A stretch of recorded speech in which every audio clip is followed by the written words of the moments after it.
থেকে আমাদেরটা full spectrum philosophy. Why? Any question about spiritual philosophy, the answer is yes and no.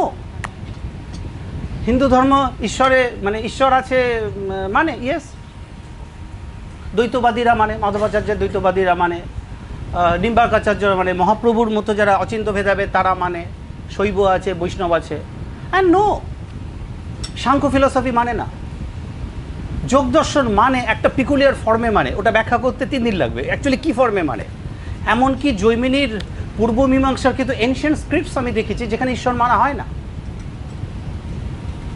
মানে না, আবার মানে। তো any question about spiritual philosophy, আমাদের সনাতন ধর্মের এই হচ্ছে সুবিধা বা অসুবিধা যাই বলো, এর রিচনেসটা বেশি। কথাটা বুঝেছো? ফলে এখন যারা ধরো বিলিফ সিস্টেমে আছে, ফেথ, তাদেরকে যখন অ্যাটাক করা হয় তাদের সাথে তর্কগুলোতে তারা কিন্তু অলমোস্ট দেখবে হেরে যায়। ধরো যারা militant atheist, Richard Dawkins, Chris Harris, ঠিক আছে, স্যাম হ্যারিস, ক্রিস্টোফার হিচেন্স, এরা যখন কোনো র্যাবাইকে অ্যাটাক করছে, যারা ফেথে বিশ্বাস করে বা মানে কোনো ধরো চার্চের কোনো ইয়েকে মানে কী বলে ওদের যে উৎপাত বড় যেটা, ওটাকে অ্যাটাক করছে, তুমি তো হেরে যাচ্ছে, পারছে না। ফেথের এই গণ্ডগোল। বাট তারা বেদান্ত অ্যান্ড বুদ্ধিজম দুটোকে সহজে অ্যাটাক করা মুশকিল আছে, দুটোকে সহজে অ্যাটাক করা মুশকিল। ফেথে যদি থাকে তুমি বিশ্বাস করো। এবার মিলিটেন্ট অ্যাথিস্টদের তুমি দেখবে তারা পারছে না, তুমি তাদের রিচার্ড ডকিন্সের বইটিগুলো পড়ে দেখবে না নেই। বুদ্ধিজমের সম্বন্ধে তাদের ক্যানিয়ান ধারণাগুলো একটু আলাদা, আমি সেদিকে যাচ্ছি না, বুঝেছো? আরেকটা হচ্ছে তাম এনকোয়ারি, এই তৎ দো দ্যাট আউট তত্ত্বমসি তৎ গড সেন্টার্ড। আরেকটা সেলফ সেন্টার্ড বললে কথাটা খারাপ লাগে, সেলফ এনকোয়ারি। তাম রাজ্য, বিবেকানন্দ যেটা দিচ্ছে, মানে মেনলি যেটা প্রচার করেছে রাজ্য, তাম সেন্টার্ড। এই গেল। বেদান্তের সুবিধাটা হচ্ছে বেদান্তর এই প্রমাণের মধ্যে যাচ্ছে না। বিশেষ করে আমি অদ্বৈত বেদান্তর কথা বলবো, এটাকে একটা ছোট ইয়ে দিয়ে রাখি, মানে কেন তৎসেন্ট্রিক তৎসেন্ট্রিক মানে আমাদের একটা হচ্ছে বেদ সেন্ট্রিক, বেদকে যারা অর্থোডক্স ধরে। ঠাকুরের আরেকটা খুব অসুবিধার জায়গা হয়েছে ঠাকুরের ফিলসফির দিকটা, কোনো ট্রেন্ড ট্যালেন্টেড ফিলসফার ঠাকুরের এটা নিয়ে মানে ইনভেস্টিগেট করেনি। এর পিছনে ঠাকুরের অবদান আছে, হ্যাঁ অবদান আছে, একটা অবদানটাকে বলিনি। আমি আবারও বলছি, এপিস্টেমোলজি এবং এটিমোলজি ভেরি ইম্পর্টেন্ট। ঠাকুরের ধর্মীয় দর্শনের ভাবনায় কি, এক তো ঠাকুর ধর্মের নামে ব্যবসা পছন্দ করে না, ভেরি গুড, ওটা অনেকেই করে না, রামকৃষ্ণ মিশনও করে না।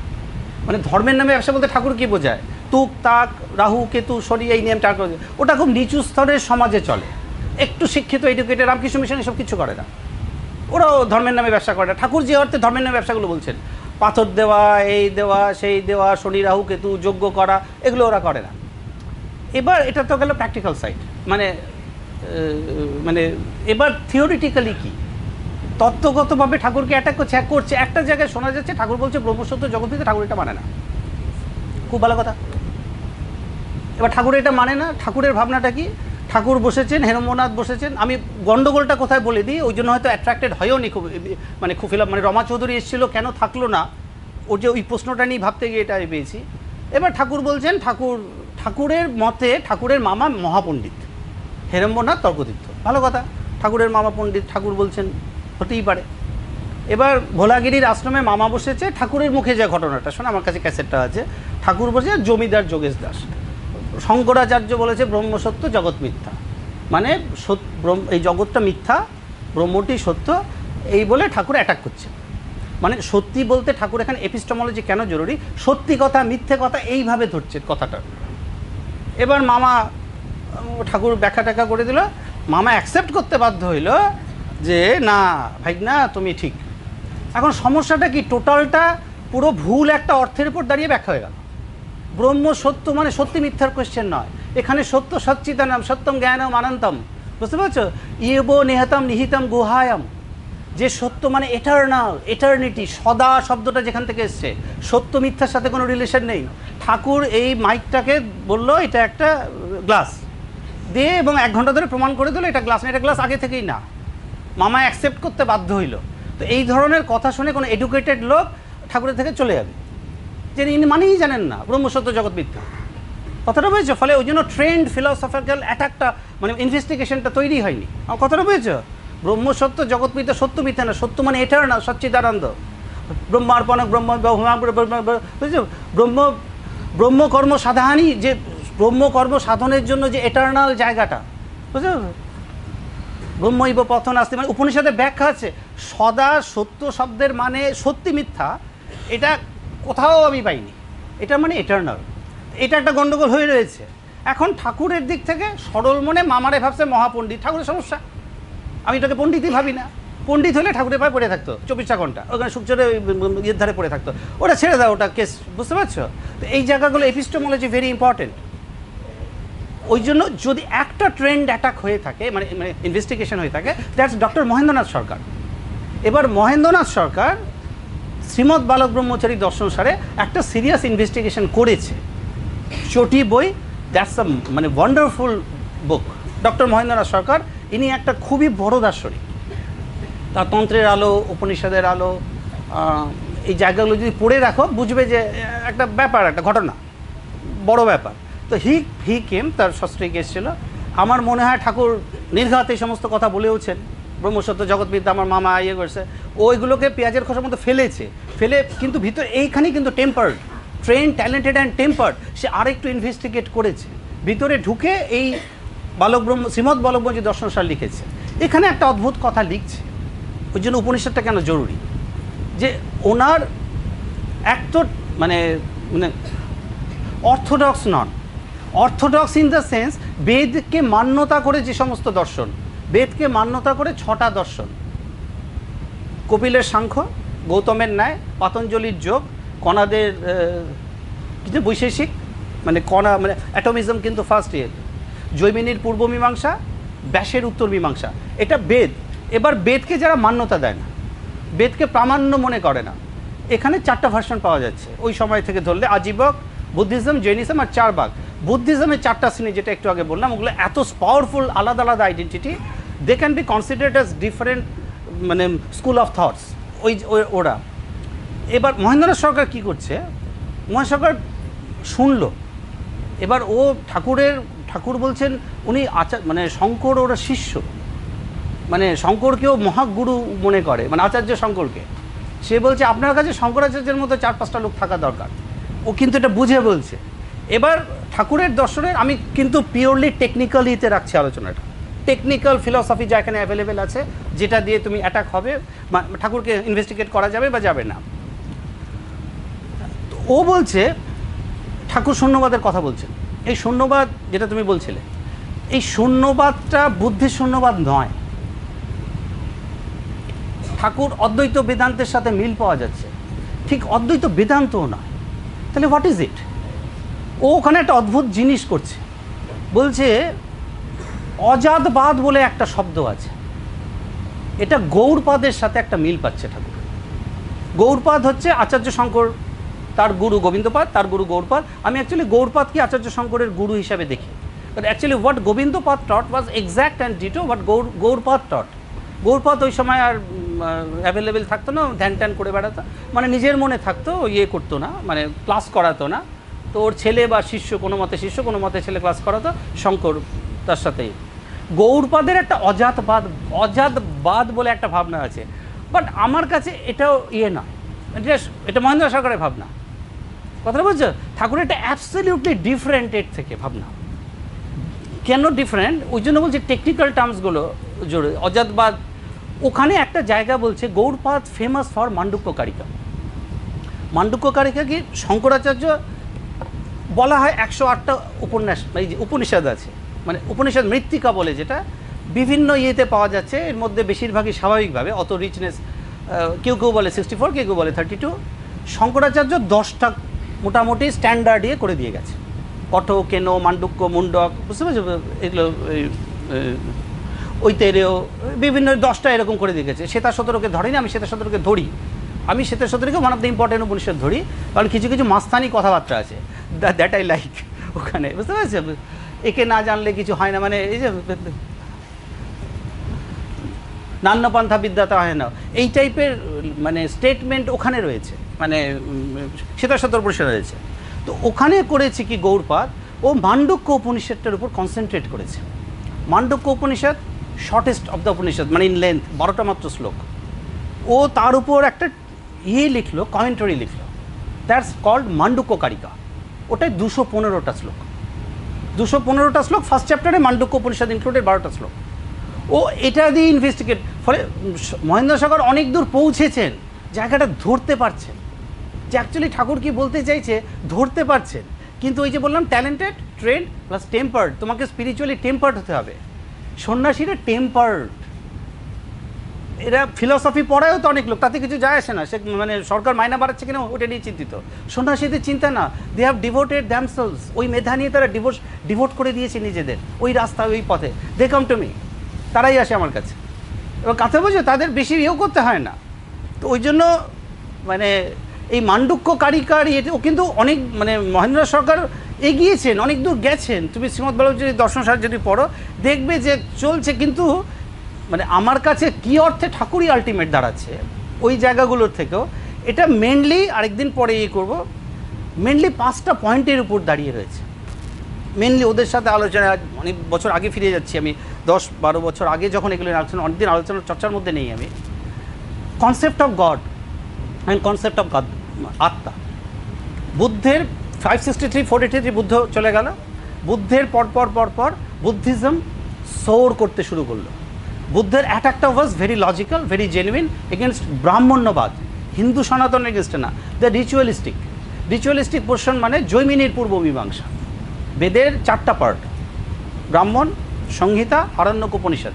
ব্রাহ্মণ আর সংহিতা হচ্ছে ওই যে রিমসগুলো, মানে অ্যাফোরিজমস যেগুলো, সূত্রসগুলো, আর তার রিচুয়ালস, ওই যেটা দিয়ে আজকে অং বিষ্ণু বিষ্ণু তৎবেশ্বর পরমাংপত সদা আপসন্তি সৌরা, এই যে অংবং চং যেগুলো হয়, ঠাকুরদের বাবা এবং মামার ফ্যামিলি যেটা টিপিক্যালি, তারা রিচুয়ালিস্টিক। 3rd পার্ট আরণ্যক, কন্টেম্পলেটিভ, মানে যারা কন্টেম্পলেট করছে ওই সমস্ত জিনিয়াস যারা। Last part Upanishad. Last part মানে লাস্ট পার্টে আছে তা না, দিস ইজ থ্রোন, বিভিন্ন জায়গায় ছড়িয়ে ছিটিয়ে আছে। মান্ডুক্য উপনিষদটা মানে অথর্ববেদের ব্রাহ্মণ অংশে আছে, লাস্ট পার্টেও না, মানে এমন না যে ওটা ছড়িয়ে ছিটিয়ে আছে। ওখানে বড় বড় ঋষিরা তাদের রিভিলেশনগুলো লিখে গেছে। গোটেনজেন ইউনিভার্সিটি 2য় বিশ্বযুদ্ধের আগে, তোমরা সবাই আরও, পরবর্তীকালে যখন পরমাণু বোমার নিয়ে গবেষণা শুরু হলো, চুরিটা নিয়ে তদন্ত শুরু হলো আমেরিকা থেকে রাশিয়া, ওরা ইনভেস্টিগেশন করলো, ওদের সিআইএ মানে FBI, ওদের যে আমেরিকার এবং দেখতে পেলো অদ্ভুত একটা, যে most of the Nobel laureates of the 40s and 50s তাদের শ্বশুরবাড়ি গোটেনজেনে। অ্যাকচুয়ালি গোটেনজেন তখন সব ক্রিমগুলোকে অ্যাট্রাক্ট করছে। তো গোটেনজেন ইউনিভার্সিটির একটা সুন্দর বর্ণনা আছে ওই সময়। ধরো ডেভিড হিলবার্ট, ঋষি, ম্যাথামেটিক্সের, তিনি সাইকেলে করে যাচ্ছেন, তার একটা ভাবনা চলছে, তার গাছে লেগে সাইকেলটা পড়ে গেল, একটা মেয়ে তুলতে আসলো, কষিয়ে মেয়েটাকে এক চড়, কারণ ও থ্রেডটা ছিন্ন হয়েছে। ওটা ভাবছিল, একটা ফর্মুলায় রিচ করে গেছিলো একটা সলিউশনে, মেয়েটা এসে বন্ধ করে দিল। তো এই যে পরিবেশটা এবং ওদের যে ক্যাফেটেরিয়া, ওখানে পরবর্তীকালে বিখ্যাত সব নোবেল লরিয়েট হবেন, ওখানে আইনস্টাইন একসময় ওখানে ছিলেন। ওখানে ক্যাফেটেরিয়া নির্দেশ দেওয়া আছে, বড় বোর্ডে একটা অঙ্কের একটা সলিউশনের হাফ করে চলে গেছে একজন, আরেকজন বিকেলে চা খেতে সলিউশনটা লিখে চলে গেল।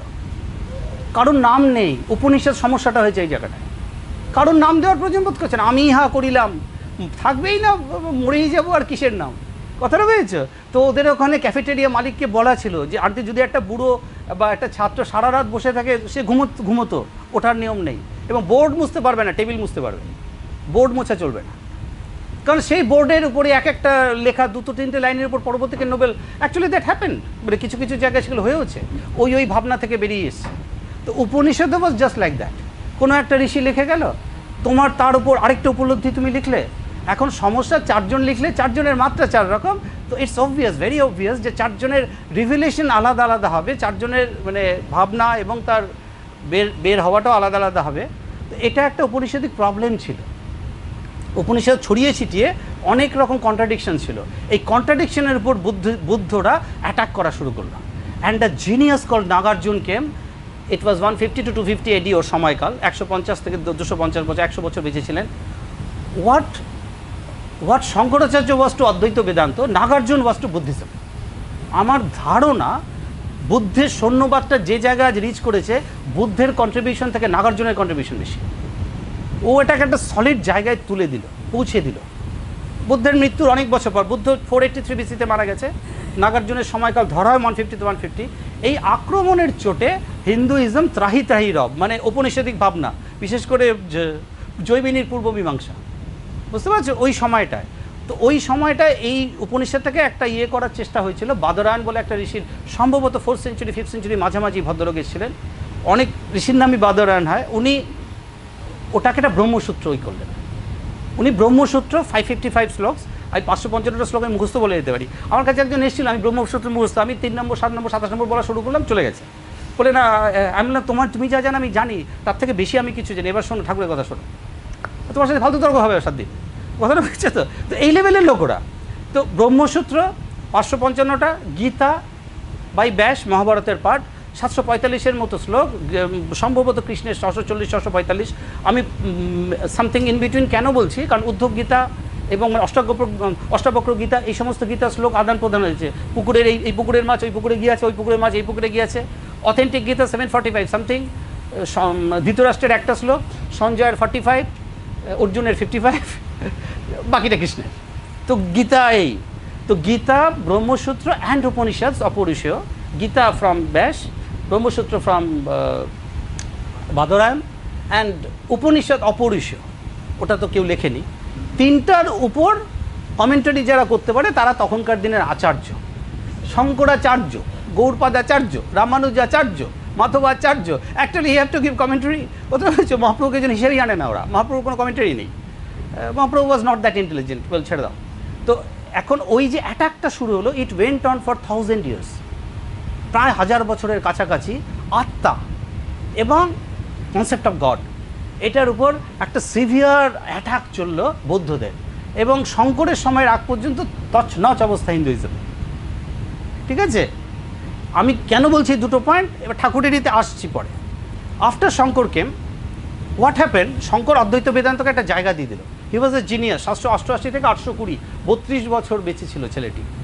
তো একটা মহারাজ আমাকে বলেছিল, আচ্ছা ঠাকুর, শঙ্করের ভাষ্যগুলো খুব সরল, কিন্তু আমি শঙ্করের ভাষ্য সবাই, আমার খুব ভালো লাগলো, এদিকে বাহ তুমি তো খুব ট্যালেন্টেড ছেলে, শঙ্করাচার্যের ভাষ্য খুব সরল। শঙ্করাচার্যের ভাষ্য অর্ধেক লোকই বোঝে না, মানে বলছে না একটা 22 বছরের বাচ্চা কি আর বুঝবে, মানে কত আর জটিল হতে পারে, লোকটা তো সরল। 35 বছর বয়সে মারাই যাবে লোকটা, বেশিরভাগ কাজই 25-26 বছরের ওর ভাবনা চিন্তা, যেগুলো লিখে টিকে গেছে ওর যে ভাবনা চিন্তাগুলো। ওয়েন শঙ্কর কেম, শঙ্কর অদ্বৈত বেদান্তকে একটা জায়গা দিল। বাট দ্য প্রবলেম ইজ, শঙ্করের অদ্বৈতবাদ যেটা, সেটা concept of maya. Concept of maya was the weakest link. এটা শঙ্করও খুব ইয়ে করে, শঙ্কর এখান থেকে নাগার্জুনের থেকেই ধার নিয়েছে মায়াটাকে ফর্মে আনতে। নাগার্জুনের, ওই জন্য শঙ্করকে অনেক দার্শনিক প্রচ্ছন্নবদ্ধ বলে, যে ধার নিয়েছে। And the concept of maya, বুঝতে পেরেছো? Maya was the weakest link. Weakest link মানে আমার যেমন জীবনের উইকেস্ট লিঙ্ক, আমি রান্না পারি না, এটা দিয়ে অনেকে মানে এক্সপ্লয়েট করে আমাকে, রান্না পারি না। ব্রাজিলের 1970 ব্রাজিলের ওয়ার্ল্ড কাপ স্কোয়াডে সব থেকে উইকেস্ট লিঙ্ক ধরা হতো ফেলিক্সকে, বুঝলে? কার্লোস আলবার্টো, পেলে, জর্জিনো, ব্রিটো, পিজিয়া, রিভেলিনো, ওদের টোস্টাও, ওই যে ফেমাস ব্রাজিলের 70 সালের উইকেস্ট লিঙ্ক ফেলিক্স গোলকিপার, ব্রাজিলে কেউ গোলকিপার হতে যায় না, সবাই গোল করবে, ওকে ঝরে পেতে গোলকিপার করা হয়েছিল। তো উইকেস্ট লিঙ্ক ফেলিক্স, তো যেটা তোমার উইকেস্ট লিঙ্ক সেটা দিয়ে অ্যাটাক করো, ইটালি বলেছিল ওয়ার্ল্ড কাপ ফাইনালে, তবু 4-1 হেরেছে। আরে গোলকিপার অব্দি যাবে, তারপর তো গোলটা করবে, ওর ডিফেন্সে তো বসে যাচ্ছে। তো উইকেস্ট লিঙ্কটাকে অ্যাটাক, তো মায়াও, the concept of maya was severely attack by Ramanujacharya. পরবর্তীকালে শঙ্করের কিছুদিন পরে 1017 to 1137, 120 বছর বেঁচে ছিল রামানুজাচার্য। বলছে ওর হচ্ছে একটা কোয়ালিটেটিভ নন ডুয়ালিজম আনলো, এবং ওটাতেও হলো না। আরও পরে মাধবাচার্য আসছে 1238, 1238 থেকে 1317 এই সময়কাল, ও একটা অ্যাগ্রেসিভ দ্বৈতবাদীর কনসেপ্টটা দিল। And the concept of maya was severely shattered. ঠাকুরের এই 3টা পয়েন্টের উপর ভাবনা না জানলে, concept of maya, concept of atma and concept of god, তুমি টেকনিক্যালি বুঝতে পারবে না ঠাকুরের সুপিরিয়রিটিটা কোথায়। They know, they are well aware. তারা 30 বছর ধরে কনসেপ্ট অফ মায়া নিয়ে ভাবছে, তারা 40 বছর ধরে কনসেপ্ট অফ আত্মা নিয়ে ভাবছে, and concept of god. Buddhism আত্মা মানে না, ওরা অনাত্মা শব্দটা ইউজ করে। গড সম্বন্ধে বুদ্ধ ওয়াজ রাদার অ্যাগনস্টিক, অজ্ঞেয়বাদ, মানে আমি বলবো না কিছু, এই জাতীয় ভাবনা বুদ্ধের সীমিত বুদ্ধিতে যায় এটেছে। তো এই 3টা কনসেপ্ট তোমাকে হোয়াট মেক্স ঠাকুর স্পেশাল। তোমাকে 3টা কনসেপ্ট না জানলে ঠাকুরের সুপিরিয়রিটি মাস্তানিটা কোথায় তুমি বুঝতে পারবে না। এর বাইরে যেটা ক্রাউন জুয়েল যেটা, সেটা কনসেপ্ট, যেটাতে ওরা দেখো এমনভাবে আসে ঠাকুরন্ত প্রাণ পাগল যারা, যেটা একটা হচ্ছে কনসেপ্ট অফ উইল ফোর্স। এখন ঠাকুরের কনসেপ্ট অফ উইল ফোর্স আছে কাশ্মীরি শৈভিজমের কিছু কিছু জায়গায় মিল পায়। কাশ্মীরি শৈভিজম আরেকটা খুব profound philosophical school of thoughts, Lalleshwari, Abhinava Gupta. লাল্লেশ্বরী 1320 to 1392, মানে ঠাকুরের ঠিক 600 বছর আগের, 1920 থেকে ঠাকুর 1973, লাল্লেশ্বরী ওয়ান্ডারফুল। অভিনব গুপ্ত, কথাটা বলছো, পলিম্যাথ, ওকে ফিলসফার বললেও কম বলা হয়। ওদের একটা কনসেপ্ট, ওদের 4টা ধাপ আছে। আমি কাশ্মীরি শৈভিজম ইউজ করি না, আমি বিজ্ঞান ভৈরব ইউজ করি শব্দটা। ওদের একটা নো পাত, শিবের পাত, মানে কাশ্মীরি শৈভিজম, শিব অ্যান্ড শক্তি অ্যান্ড নর, এই 4টা পাত আছে। নো পাত, তো সেখানে মন্ত্র জপের ব্যাপার আছে, এই জপের ব্যাপার আছে, ওখানে একটা উইল ফোর্সের ব্যাপার আছে। তারা রিয়েলিটিটা মানে, মায়াকে ওইভাবে অ্যাকসেপ্ট করে না, রিয়েলিটিটা মানে, কিন্তু মানলেও ওদের মতো করে মানে, ফলে উইল ফোর্সের একটা ইয়ে আছে। But what makes Thakur unique একদম 4টা কনসেপ্টের পর, that's purpose behind the creation. এই জায়গাটা এত ফাটাফাটি খেলতে বিশ্বব্রহ্মাণ্ড, আমার মনে হয় বিশ্বব্রহ্মাণ্ড কেউ, কারণ এটা কেউ খেলা সম্ভব নয় কারো যে নিজে ওখান থেকে না এসেছে। তুমি কনসেপ্টটা মায়া নিয়ে, ফলে কথাটা বুঝেছ? আমি যখন কথা বলছি ওরা অ্যাকসেপ্ট ফটফট করে নিচ্ছে কেন? আমি ওদের কনসেপ্ট অফ গড, ঠাকুরের কনসেপ্ট অফ গড, ওদের কনসেপ্ট অফ আত্মা, ঠাকুরের কনসেপ্ট অফ আত্মা, ওদের কনসেপ্ট অফ মায়া, ঠাকুরের কনসেপ্ট অফ মায়া, ওদের কনসেপ্ট অফ উইল ফোর্স। এখানে আস্তে আস্তে ঠাকুর গেইন করছেন। ওদের তো লড়াই হেরে দিয়েছেন, এবার আস্তে আস্তে বুঝতে পারছে লড়াইটা কিন্তু হেরে যাচ্ছে তারা। উইল ফোর্স, ওখানে অবভিয়াসলি বিজ্ঞান ভৈরব পথ আসবে, লালেশ্বরী আসবে, অভিনব গুপ্ত আসবে, কুমারলতা সৌতন্ত্রিকা ইয়েরও একটা ভার্সন। দেখো অনেক কথা চলে আসে, আমি মানে বলি না আটকে দেবে আমাকে, কোথা দিয়ে কোথা চলে যায়। অ্যান্ড পারপাস বিহাইন্ড ক্রিয়েশন, এটা ঠাকুরের এমন একটা logical exposition, that's unparalleled, unprecedented. এটা হওয়া সম্ভব নয়, এমন একটা যুক্তির নিরিখে ঠাকুর এটাকে প্লেস করেছেন। তো you have to know the old to be aware about the new. বেজায় অশিক্ষিত লোকেদের জন্য এটা না। অদ্বৈত বেদান্ত, আমি আবারও বললাম, এটা বলাই হয়েছে the most glamorous of the human intellect. Radhakrishna নিজে লিখছে the most glamorous of the human ইন্টেলেক্টের জন্য অদ্বৈত বেদান্ত। রাধাকৃষ্ণের আরেকটা খুব সুন্দর কথা যে the final page of human thought. এর বাইরে কিছু হয় না, হওয়া সম্ভব নয় উপনিষদ দিয়ে। তো তোমরা সব গ্ল্যামারাস ইন্টেলেক্ট, আমি সেটা মানছি, তোমরা ইতিহাস বিদ্যার ছাত্র, তো এটা তোমরা জানে রাখো। এখন হয়তো এই করে না, তোমরা আস্তে আস্তে বুঝেছো ঠাকুরের স্পেশালিটিটা কি তাত্ত্বিকভাবে। আমি খুব টেকনিক্যালি থাকলাম আজকে। এর বাইরে যেটা সব থেকে বড় যেটা ব্যাপার, এটা তো টেকনিক্যাল সাইড, এটা থিওরিটিক্যাল সাইড, যেটা আসে সেটা প্র্যাকটিক্যাল সাইড। যতগুলো মহাপুরুষের নাম এতক্ষণ বললাম, দে ওয়ার অল মানুষ। মানুষ মানে কি, বায়োলজিতে কি বলি, সকালে ওঠে, বাথরুম করে, খায়, খিদে পায়, যায়, চলে যায়, এই যায়। ঠাকুর মানুষ। ঠাকুর সকালে ওঠে, বাথরুম যায়, পায়খানা যায়, ভাত খায়, মুড়ি খায়, এ খায়, বিপ্লব করে। ঠাকুর তারপর না জলের উপর দিয়ে হাঁটে। আচ্ছা, সকালবেলা একটা মানুষ এই করে। ঠাকুর তারপরে আবার শূন্যেও ভেসে যায় ছোটোবেলা। কথাটা বুঝেছ? ফলে এভরি কেসে ঠাকুরকে ঠিক মানুষ হিসেবে ধরা যাচ্ছে না।